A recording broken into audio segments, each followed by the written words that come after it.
venir ici parce que j'ai confiance en la puissance de la parole, plus que ma propre chair. Ça m'a pris longtemps. Mais c'est un endroit où nous devons arriver. Donc dans Romains chapitre 6, il y a une leçon merveilleuse que nous devons apprendre. Romains 6, 1 et 2. Que dirons-nous donc de tout ceci? Resterons-nous dans le péché afin que la grâce de Dieu et sa faveur abondent et se multiplient? Bien sûr, c'est une question ridicule, mais Paul venait maintenant avec ce message de grâce. Et il parlait à beaucoup de personnes qui vivaient sous la loi, et ils pensaient que leur justice devant Dieu était basée sur le fait d'observer la loi.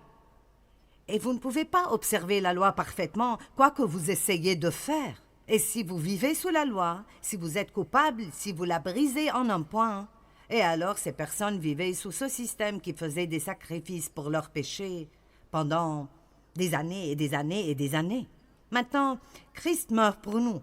Il observe la loi parfaitement. Il a payé le prix pour toute notre liberté. Et il dit, je vous donnerai la grâce, et là où le péché a abondé, la grâce a surabondé. Il n'y a aucune façon de trop pécher pour la bonté de Dieu. Maintenant, ces personnes stupides viennent en disant, nous n'avons même pas besoin d'essayer de ne pas pécher, parce qu'il y a de la grâce, et alors, je pense que plus nous péchons, plus il y aura de la grâce. Et alors, il dit dans le 2e verset, certainement pas. Nous qui sommes morts au péché, comment vivrons-nous encore dans le péché? Donc, quand nous recevons Christ, quand nous sommes allés dans les eaux du baptême, nous sommes ressortis, nous sommes morts au péché. Le baptême est un signe extérieur d'une décision intérieure de suivre Christ. Nous sommes enterrés avec Jésus, ressuscités dans une vie toute nouvelle.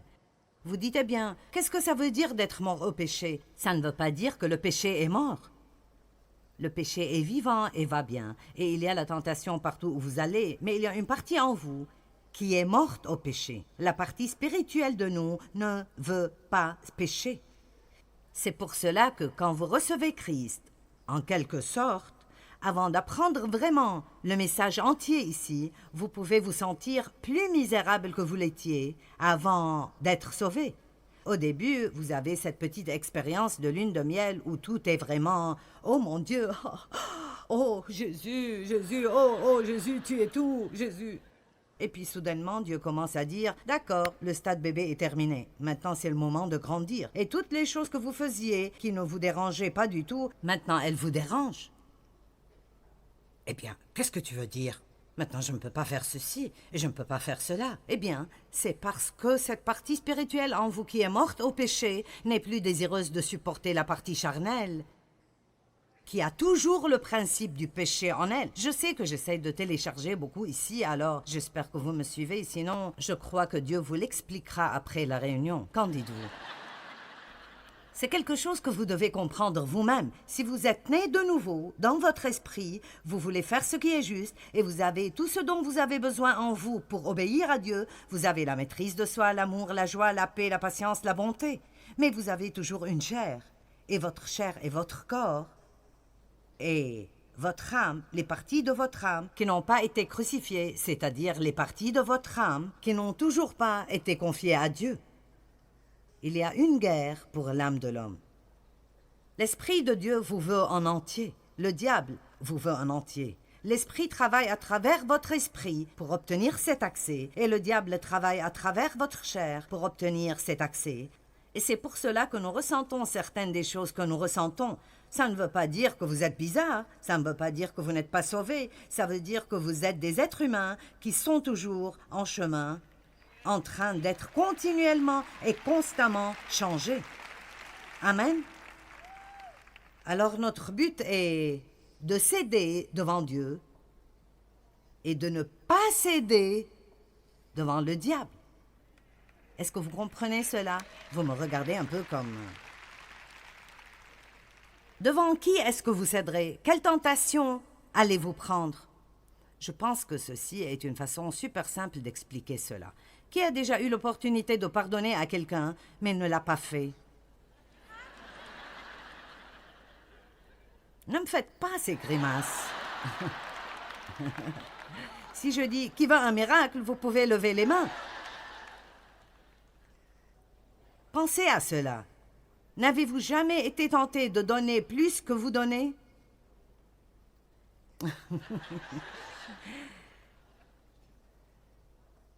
Si je demande maintenant, est-ce que quelqu'un peut m'amener un verre d'eau? Il y aurait une ruée en masse vers la porte pour m'amener un verre d'eau.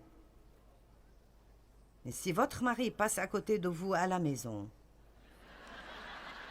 et dit « Pourrais-tu m'emmener un verre d'eau ?» Vous dites « Tu me prends pour une esclave ?»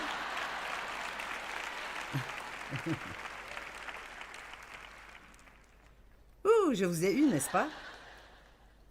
Je suis sérieuse, je suis à ce point dans ma vie où mon but est de céder devant les opportunités de Dieu, de céder quand il me dit de faire quelque chose de bien. Et je vous dis la vérité, la Bible dit que si vous marchez dans l'esprit, vous n'accomplirez pas les désirs de la chair. Ceci est la bonne chose. J'ai écrit un livre et je ne l'ai pas intitulé « Briser les mauvaises habitudes, faire de bonnes habitudes ». Je l'ai appelé « Faire de bonnes habitudes, briser les mauvaises habitudes ». Parce que vous n'avez pas besoin de vous battre contre tout le mal. Vous devez juste vous concentrer sur le développement du bien et tout ira pour le mieux. Amen. Vous n'avez pas besoin de regarder tout ce qui est mauvais en vous tout le temps. Regardez plus vers Christ, regardez dans sa parole, commencez à faire les choses qu'il veut que vous fassiez, et bientôt vous direz « Mon Dieu, je change » et je ne sais même pas comment c'est arrivé. Ça nous garde du côté positif de la vie. Maintenant, il dit que vous êtes morts au péché. Regardez au verset 11. Romains 6, 11. « Ainsi regardez-vous comme morts au péché, et votre relation avec comme brisée, et comme vivant pour Dieu, dans une alliance ininterrompue avec lui en Jésus-Christ. Maintenant, regardez-vous veut dire comment est-ce que vous pensez à ces choses. La vérité essentielle est que vous n'irez jamais au-delà de ce que vous croyez. Donc, n'importe combien vous êtes mort au péché dans l'esprit, si vous ne croyez pas cela, ça ne vous aidera pas. Nous devons vraiment faire beaucoup de réflexions à propos de ce que nous croyons vraiment. Est-ce que je crois vraiment que je suis appelé à faire ceci et que j'ai entendu de Dieu? Eh bien, si je crois vraiment ceci, il n'y a pas de raison du tout pour moi de même. Laissez l'ennemi me tenter de penser que ceci n'est pas bon et que j'ai le mauvais message. Vous voyez, depuis longtemps, je ne monte pas ici pour être tourmenté. Je monte ici pour suivre Dieu et pour vous donner ce que je crois être une parole du Seigneur. Combien d'entre vous ont déjà pris une décision que vous croyez que vous avez vraiment entendue de Dieu et puis le diable commence à vous dire que vous faites la mauvaise chose? D'accord. C'est là que vous devez dire « Non, je crois que j'ai entendu du Seigneur ». C'est ce que vous croyez qui déterminera si vous aurez de la paix ou si vous aurez de la misère. Maintenant, verset 12. Que le péché ne règne donc plus dans votre corps mortel, temporaire, périssable, pour vous soumettre à ses envies et vous soumettre à ses désirs et ses mauvaises passions. Ne continuez plus à mettre ou livrer vos membres physiques au service du péché comme des instruments de l'injustice, mais offrez-vous et livrez-vous vous-même à Dieu comme des morts revenus à la vie éternelle, et mettez tous vos membres et vos facultés physiques à son service, les présentant comme des instruments de la justice. Donc, voici ce que je recommande. Chaque matin, quand vous vous levez et vous prenez votre temps avec Dieu, formez cette habitude dans votre vie. Vous dites, « Dieu, me voici. Je sais que tu vis dans mon esprit. Je te remercie de m'avoir sauvé. Merci d'avoir pardonné tous mes péchés. Je suis à toi aujourd'hui. Utilise ma bouche, utilise ma pensée, utilise mes yeux, utilise mes mains. Utilise mon argent. » Maintenant, nous commençons à être mal à l'aise. Oh! Mais c'est mon argent. Non, c'est faux. Nous sommes des intendants, pas des propriétaires, et nous n'aurions pas un sou si ce n'était pas Dieu qui nous l'a donné. Si vous faites ce que Dieu vous dit de faire avec votre argent, vous aurez plus que vous n'auriez jamais pu obtenir si vous essayez de tout gérer vous-même. Le système de finances de Dieu est absolument phénoménal. Me voici, je t'amène toutes mes facultés. Tout ce que j'ai, mon temps est à toi. Tout appartient à Dieu. Maintenant, utilise-moi de la façon que tu veux. Et vous êtes sincère quand vous le dites. Vous sortez. Vous pensez vraiment que vous n'allez pas avoir d'opposition du diable? Maintenant, il vous tentera de penser, vous n'avez pas entendu de Dieu. C'est ridicule, les autres ne vivent pas de cette façon. Pas besoin de faire ça, vous n'avez pas besoin de leur pardonner. Si vous faites cela, ils vont profiter de vous. Vous n'avez pas besoin de les inviter à votre fête, ils ne vous ont pas invité à leur fête. Vous n'avez pas besoin d'offrir de les prendre et de les amener au travail parce que vous avez entendu qu'ils ont eu une panne de voiture. Ils vous ont maltraité. Vous voyez, Dieu ne nous donne pas l'option de faire ce que le monde fait. Il nous donne l'option de faire ce qu'il ferait. Quelle option voudriez-vous prendre? Est-ce que quelqu'un comprend cela? Combien d'entre vous pensez que vous preniez peut-être la mauvaise option? D'accord. Maintenant, le monde n'est pas notre maison. Nous le traversons. 1 Pierre chapitre 2, verset 11. Pour moi, servir Dieu est si enthousiasmant quand vous vivez de la façon dont je parle, sans essayer de gérer votre propre vie et vous attendre que Dieu la bénisse. Mais vous vous offrez à lui. Et je sais que cela provoque la peur. Est-ce que je n'obtiendrai rien de ce que je veux? Vous obtiendrez plus de ce que vous le voulez que vous obtiendriez si vous essayez de l'autre façon.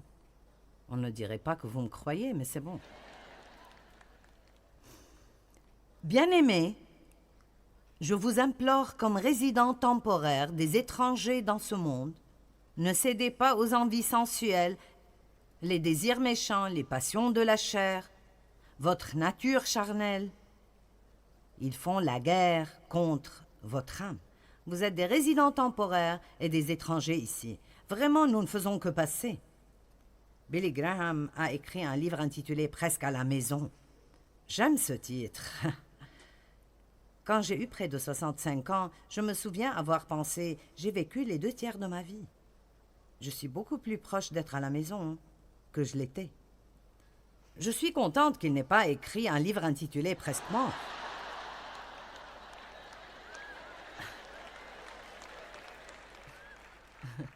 Pensez-y, nous ne faisons que passer, ceci n'est pas notre maison. Plus vous grandissez, plus vous êtes près de rentrer. Et je veux vivre ma vie en m'occupant un peu plus de l'éternité, parce que c'est beaucoup plus long que ces quelques années, même si je vis 100 ans.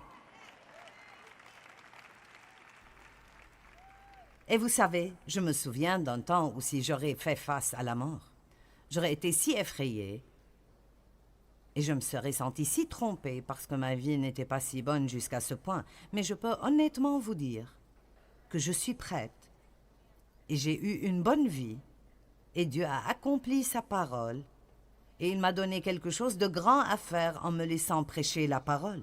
Mais ce n'est pas par accident. Beaucoup de cela est les choix que nous faisons. J'aurais pu rester amère et haïr mon père jusqu'au jour de ma mort, mais j'aurais juste détruit ma vie ici. Je n'aurais pas pu faire ce que je fais maintenant. Nous avons des options. Est-ce que vous comprenez? Vous n'avez pas à juste vivre comme le monde ou faire tout ce que la chair vous demande de faire. Nous avons une option et notre option est qu'à travers la puissance du Saint-Esprit, nous pouvons résister aux tentations de Satan et nous pouvons nous soumettre à Dieu et nous pouvons être des gens qui, à chaque fois qu'ils ont l'opportunité de faire quelque chose de bien, nous le faisons. Ouh!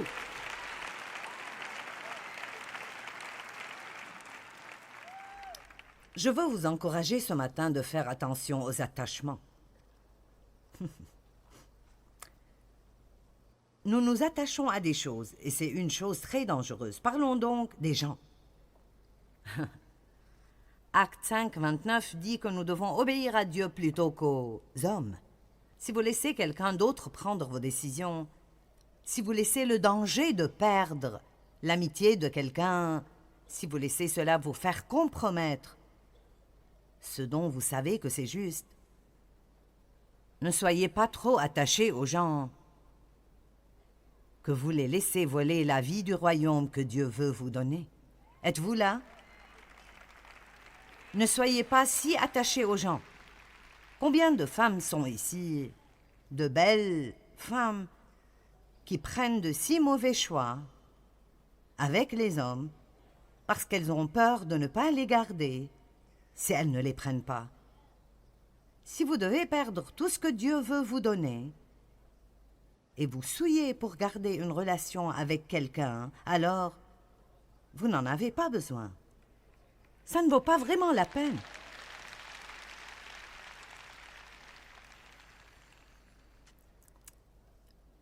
Si nous nous occupons trop de notre réputation avec les gens, nous paierons un prix élevé. Il y a un prix élevé pour la vie misérable. Et à propos d'être attaché à des endroits, je me demande combien de gens sont attachés à une église où ils allaient pendant la plus grande partie de leur vie. Ils ne sont pas nourris spirituellement là-bas. Ils ne reçoivent rien. Ils ne grandissent pas. Ils dorment durant la majorité de ce qui arrive. Ils n'aiment pas y aller. Ils ne peuvent pas attendre que ce soit fini. Mais ils restent parce que leurs amis sont là-bas. Ils sont habitués. Ce n'est pas loin de la maison. Cette autre église où j'aimerais vraiment aller, ça me prendrait 30 minutes d'y arriver. Allons, nous conduirons pendant 1 heure pour obtenir une solde de 75%. Oh.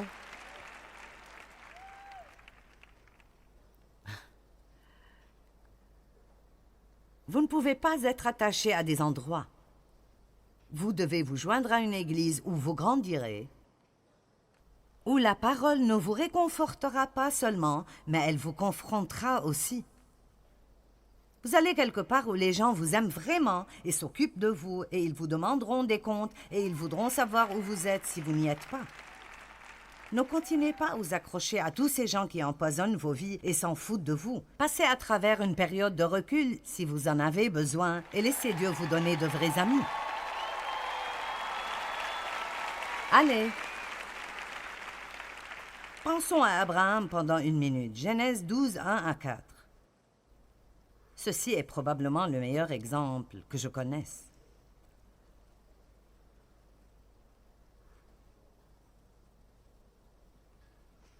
Donc, à Charan, l'Éternel dit à Abraham, parce qu'il ne s'appelait pas encore Abraham ici, « Va-t'en de toi-même, pour ton propre avantage, loin de ton pays, loin de ta patrie et de la maison de ton père, dans le pays que je te montrerai. Je ferai de toi une grande nation, et je te bénirai avec une augmentation de faveur. Je rendrai ton nom grand, et tu seras une source de bénédiction. Tu donneras le bien aux autres. » Maintenant, la chose que vous ne savez peut-être pas est qu'Abraham et sa famille étaient des adorateurs d'idoles. Et Dieu a interrompu la vie d'Abraham et lui a donné une option. Il a dit, « Regarde, si tu es prêt à t'éloigner de tout ceci, » je me demande combien il était attaché à sa maison, à son pays, à ses cousins, à tous ses amis. Et si Abraham avait dit « Je ne peux juste pas partir, c'est beaucoup trop », et Dieu ne lui a même pas dit où aller, c'est là le hic. Il a dit « Va-t'en et pars vers l'endroit que je te montrerai. Après que tu partes, et si tu fais cela, si tu abandonnes cette vie misérable,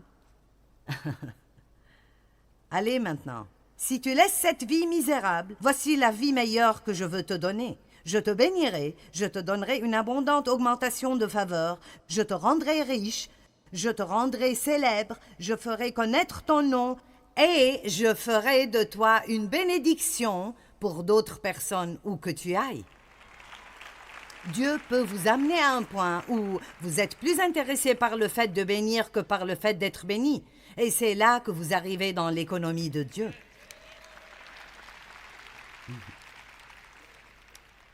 Ne soyez pas attachés à des positions. Amen. J'ai travaillé dans une église dans ma ville pendant 5 ans. Je recevais mon salaire là-bas. Je n'avais pas à croire pour cela. Le pasteur, si. Et j'ai eu quelques opportunités là-bas, mais Dieu avait de plus grandes opportunités qui m'attendaient. Mais je devais pour cela quitter mon travail à l'église, non pas quitter l'église, mais quitter mon travail à l'église, parce que je ne pouvais pas poursuivre ce que je sentais que Dieu voulait que je fasse, et garder mon travail là-bas. Et pendant 2 ans, j'ai totalement désobéi à Dieu. Et je suis devenue plus misérable, et plus misérable, et plus misérable, et plus misérable. Et j'ai commencé à avoir toutes sortes d'absurdités qui arrivaient dans ma vie, des gens qui viennent contre moi, des épreuves niaises et folles. Et j'ai dû apprendre que j'étais attachée à cette place, ces gens, cette position. J'avais de l'honneur là-bas. Ma chaise avait mon nom dessus. J'avais une place de parking dans le parking réservée en mon nom. Houhou! J'étais importante là-bas. J'avais été abusée et je voulais être importante. Je voulais me sentir importante. Mais Dieu ne voulait pas que j'aie cela ainsi. Si vous abandonnez votre réputation ici, vous obtiendrez une meilleure réputation au ciel. M'avez-vous entendu? Finalement, je suis partie et nous voyons ce qui arrive maintenant. Ça me fait peur parfois de penser à ce qui se serait passé si j'étais restée. Je me demande de combien de choses Dieu vous a dit de vous éloigner. Et je ne parle pas de sortir de votre mariage, donc ne soyez pas... Mais vous...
peut-être prendre des décisions plus fortes, de ne pas laisser cette personne qui ne vit peut-être pas la bonne vie déterminer ce que votre comportement sera. Rien ne dit que vous ne pouvez pas dire « Hey, je t'aime et je veux que cela marche, mais je ne désobéirai pas à Dieu. » Allez. Et je sais que certains d'entre vous fréquentent des personnes qui vous empoisonnent. Et si vous prenez juste une décision, d'abandonner cela et peut-être d'être seul pendant un certain temps pour honorer Dieu, Dieu amènera des bénédictions dans votre vie.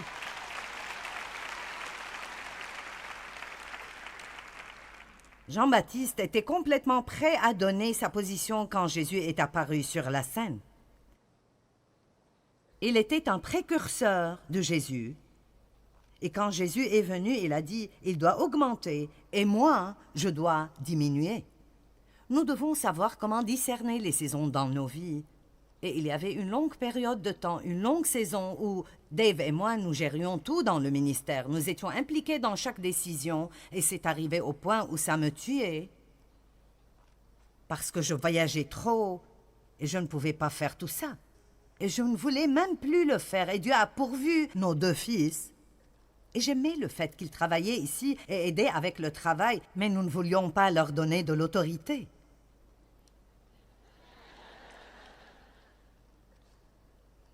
Et finalement, nous leur avons confié la direction du ministère et ils ne viennent vers nous que pour les choses qu'ils ne peuvent absolument pas résoudre. Et j'ai tellement de paix, c'est ridicule. C'est merveilleux. Et beaucoup de choses sont devenues mieux.